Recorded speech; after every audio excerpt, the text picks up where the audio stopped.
Middle east में इस समय तबाही का मंजर छाया हुआ है।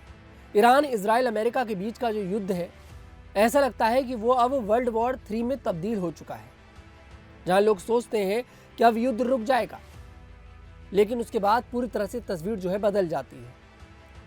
जहां अमेरिका ये कह रहा है कि हमने ईरान को पूरी तरह तबाह कर दिया है, उसकी सेना को तबाह कर दिया है, लेकिन जब ज़मीनी हकीकत सामने आती है तो दिखाई देता है कि अभी ऐसा कुछ नहीं है।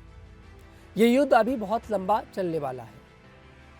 दरअसल आपको बता दें, ईरान ने इस बात की पुष्टि कर दी है कि ईरान में अली लारिजानी, जिन्हें आयतुल्ला अली खामनेई के बाद सबसे बड़ा माना जाता था, उनकी भी मौत हो चुकी है। वो अपने देश के लिए शहीद हो चुके हैं और उन्हीं के साथ बसीम कमांडर की भी मौत हो चुकी है। आपको बता दें, इन दोनों की मौत इजराइल के हमलों में हुई है, जिसके बाद ईरान ने भी अपने हमलों को तेज कर दिया। ईरान ने इराक के अंदर अमेरिकी दूतावास पर बड़ा अटैक किया ड्रोन हमलों से, और इसी के साथ इजराइल में भी अपनी बैराज मिसाइल से बड़ा हमला किया है, ड्रोन अटैक किए हैं, जिसमें बताया जा रहा है कि कुछ लोगों की मौत भी हो गई है।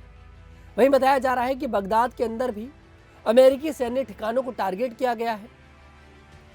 अमेरिकी एयरबेस जहां जहां है, उन अरब देशों पर अटैक किया गया है, हमलों को तेज कर दिया गया है ईरान की तरफ से।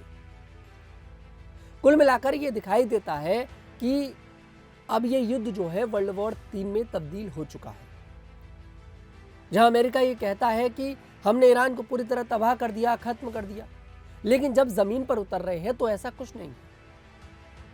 जब आयतुल्ला अली खामनेई की मौत हुई थी, उसके बाद ईरान ने अपना एक विकराल रूप दिखाया था। एक बार फिर से ईरान ने अपने उस विकराल रूप को दिखाना शुरू कर दिया है। हालांकि इजराइल भी लगातार ताबड़तोड़ अटैक कर रहा है, लेकिन ईरान की मिसाइलों के सामने इजराइल का जो डिफेंस सिस्टम है वो फेल होता हुआ नजर आ रहा है। कुल मिलाकर जितना आसान इन्होंने ईरान को हराना समझा था, उतना आसान निकला नहीं है। नाटो के जितने देश हैं, उन्होंने मना कर दिया डोनाल्ड ट्रंप से कि भैया हम बीच में नहीं पड़ेंगे, आप जानो, ईरान जाने और इजराइल जाने। नाटो के देश पीछे हट चुके हैं और डोनाल्ड ट्रंप इस बात से नाराज भी हो चुके हैं। डोनाल्ड ट्रंप कह रहे हैं कि हम लोगों ने इनकी सुरक्षा के लिए कितने अरबों डॉलर का खर्च किया हर बार, लेकिन आज जब हमें इनकी जरूरत पड़ रही है तो ये लोग हमारा साथ नहीं दे रहे। ट्रंप ये भी कह रहे हैं कि अब हमें किसी की जरूरत नहीं है, ईरान को हमने पूरी तरह तबाह कर दिया है, ईरान की सेना को तबाह कर दिया है, ऐसा डोनाल्ड ट्रंप कह रहे हैं। लेकिन ऐसा कुछ है नहीं, हकीकत कुछ और बता रही है। ईरान अभी भी स्ट्रांग है, ईरान के पास अभी भी कई सारी मिसाइलें हैं।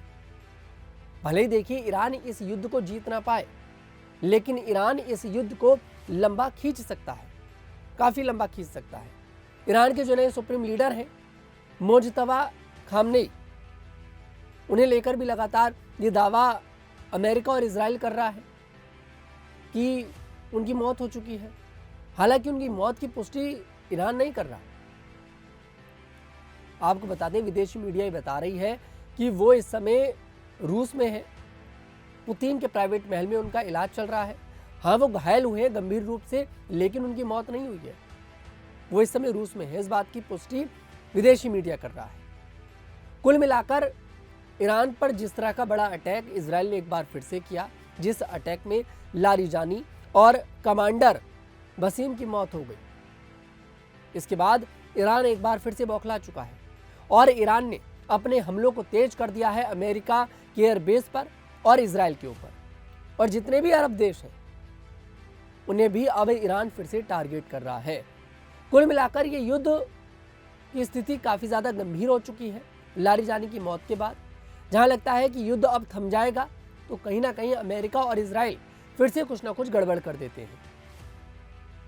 पहले ईरान के जो सुप्रीम लीडर थे आयतुल्ला अली खामनेई, उनको मारा युद्ध के पहले दिन। मतलब आप बैठकर नेगोशिएशन करेंगे किसके साथ? और अब इन्होंने मार दिया लारिजानी को, जिन्हें आयतुल्ला अली खामनेई के बाद सबसे स्ट्रांग माना जाता था, सबसे बड़ा माना जाता था। तो आप समझ सकते हैं कि इजराइल और अमेरिका इस मूड में दिखाई नहीं देता कि वो यहाँ पर युद्ध को रोका जाए। हालांकि इजराइल समझे ना समझे, लेकिन अमेरिका इस बात को समझ गया कि ईरान से युद्ध कर कर अमेरिका का बहुत ज़्यादा नुकसान है। नाटो के देश पीछे हट गए, कोई देश साथ देने को तैयार नहीं है। अमेरिका का डेली बता रहा हूं मैं आपको कि अरबों डॉलर का नुकसान हो रहा है अमेरिका का इस युद्ध की वजह से। अमेरिका के एक बहुत बड़े यहाँ पर अधिकारी थे, उन्होंने इस बात को लेकर इस्तीफा भी दे दिया ट्रंप के सामने। उन्होंने कहा कि ये जो युद्ध हो रहा है ये अमेरिका और ईरान का युद्ध है ही नहीं, ये युद्ध ईरान और इजराइल का है और हम लोग इजराइल की वजह से युद्ध में कूद रहे हैं। हमारी कोई डायरेक्ट लड़ाई नहीं है ईरान के साथ। ये बात कहकर अधिकारी ने इस्तीफा दे दिया। हालांकि व्हाइट हाउस इस बात को नकार रहा है। फिलहाल स्थिति काफी ज्यादा गंभीर हो चुकी है। अब लारीजानी की मौत के बाद क्या बड़ी तबाही आने वाली है ये तो समय बताएगा, लेकिन ईरान ने अपने हमलों को तेज कर दिया है।